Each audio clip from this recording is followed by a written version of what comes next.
একার ক খ এটা সবাই জানি তো। একক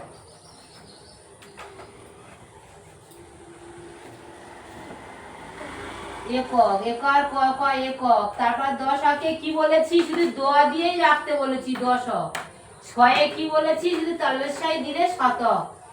হয়তে মানে হাজারে হয় আকার দিলেই হাজার। এটা তোমাদের জানা আছে, সংকেতে দেওয়া হলো হাজার। আর এটা অযুত।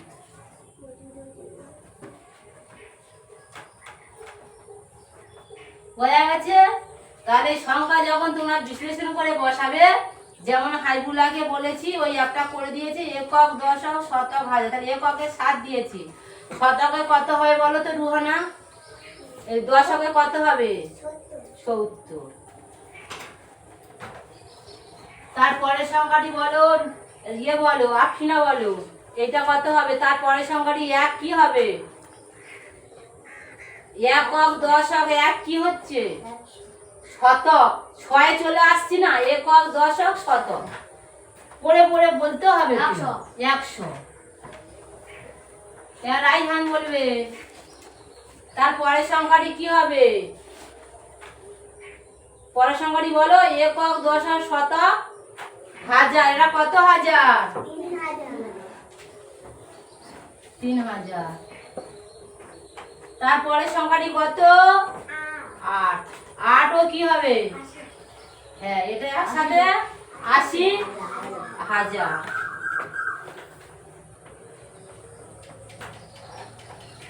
একক দশক শতক হাজার হয়েছে। একক দশক শতক হাজার। তাহলে এখানে অঙ্ক হিসাবে 7 একক 70 দশক 1 শতক 3000 হচ্ছে, আর এর সাথে 80,000 মিলিত হয়ে 83,177 সংখ্যায় যেটা আছে ওই সংখ্যা বিশ্লেষণ করলে ওটাই পাওয়া যাবে। তারপরে সংখ্যাটি দেখো, এখানে তাহলে 6টা কত হবে? 6টা কত হবে? রাইহান বলো 6টা কত হবে? একক। জোরে জোরে বলতে হবে। 6 একক। এটা পুরোটাই কিন্তু রাইহান বলবে। তারপরে একটা কি হবে? এককের পরে কি বলেছি? দশক। তাহলে শতক বলছে কেন? তাহলে দশকে এক আছে মানে কত বসাবো?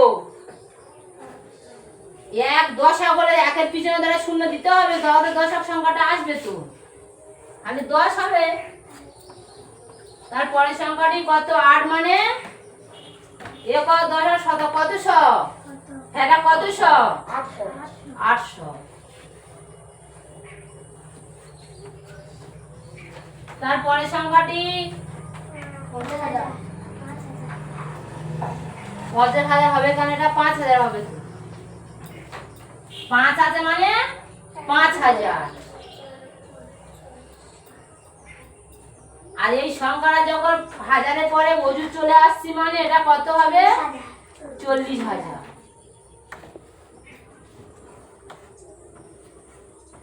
40,000।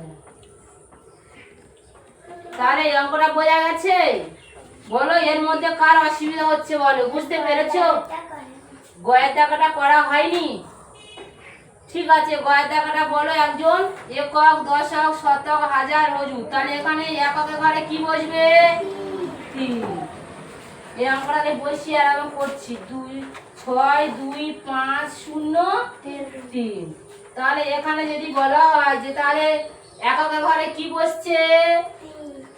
3। শতকের ঘরে কি আছে? 0। আর দশকের শতকের ঘরে 0 না, দশকের ঘরে 0 ছিল। দশকের ঘরে 0। যে শূন্য আছে 0 সংখ্যা থাকলে সংখ্যা বসাতাম। 5 থাকলে 50 হতো, 2 থাকলে 20 হতো, 3 থাকলে 30, 4 থাকলে 40। ওটা হলে দশের সংখ্যা হতো। ঠিক আছে? আর 0 মানে কি হবে? একটি সংখ্যা থাকবে। দশের কোনো সংখ্যা নেই, 0। এখানে কত আছে? 500। এটা কত হবে?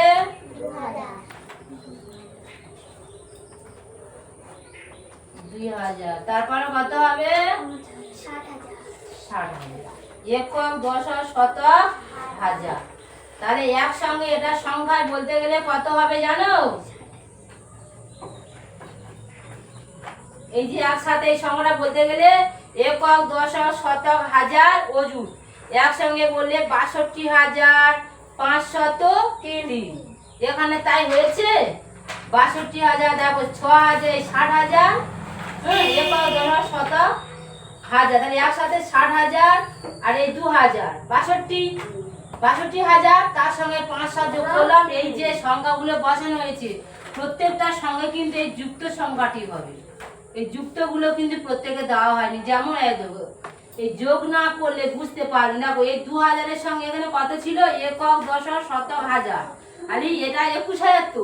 আরে ২০,০০০-এর সঙ্গে ১,০০০ যুক্ত করলে কত আসছে? ২১,০০০। তার সঙ্গে যুক্ত করলে ৫০০, তার সঙ্গে যুক্ত করলে ৫০০ সঙ্গে ৮০, ৮০ সঙ্গে যুক্ত করলে ৯, একসাথে হলো ৮৯। বোঝা গেছে? এটা ও ৩০-এর সাথে যোগ করলাম ৫,০০০, ৩০,০০০ সঙ্গে যোগ করলাম ৫,০০০ হলো ৪৫,০০০। এই যে ৩৫,০০০, তাই তো? তার সঙ্গে ৩০০ যোগ করলাম ৩৫,৩০০। আর শতক ও দশক হচ্ছে ৭০ যোগ ৪, ৭০ আর ৪ যোগ করলে ৭৪। তাহলে একক, দশক, শতক, হাজার, অযুত একসঙ্গে ৩৫,৩৭৪ হয়েছে। দেখো ৩০,০০০, এই ৫,০০০, ৩৫,০০০ আর এই ৩০০ আর এই ৭৪, ৭০ আর ৪ মিলে ৭৪। বোঝা গেছে? প্রত্যেকটার সঙ্গে যুক্ত হবে। এবার দেখো এই ৮০, এই ৮০,০০০ সঙ্গে এই ৩, দেখো এখানে কত আছে? একক, দশক, শতক, হাজার, অযুত একসঙ্গে ৮৩,০০০ তো। আর এই ৮০,০০০ এই ৩,০০০ মিলে কত হচ্ছে? কত? ৮০,০০০ আর এখানে ৮৩,০০০ মানে ৩,০০০ তো।